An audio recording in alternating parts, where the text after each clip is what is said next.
ওই রকেট, ওই বুলেট, আমরা তো একসময় ফুটপাতে ঘুরতাম, ঠিক আছে গুলিগুলি করতাম, রাস্তায় রাস্তায় ঘুরতাম। এখন কি দেখছো, কতদিন আমরা না খেয়ে থাকছি।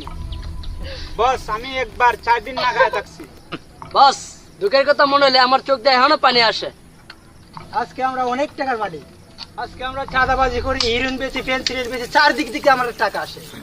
বস মাদকের সাথে যারা করে বস, ওদেরকে পুলিশে মেরে ফেলতেছে। বস আমরা এখন কি করব?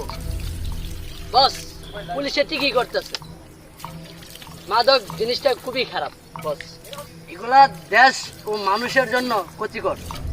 আচ্ছা, দেশের অবস্থা যখন ভালো না, তাহলে পুলিশ থেকে তোরা লুকাই লুকাই থাকিস, আর কি করবি? বিকাল আমরা শান্তিপুরে চাঁদা তুলতে যাবো। আজকে তোরা চলে যা, কালকে চলে আসিস ঠিক টাইমে। ঠিক আছে বস। ঠিক 12টা। ঠিক আছে বস, আমরা কালকেই শান্তিপুরে চাঁদা তুলে দেবো। আসি বস।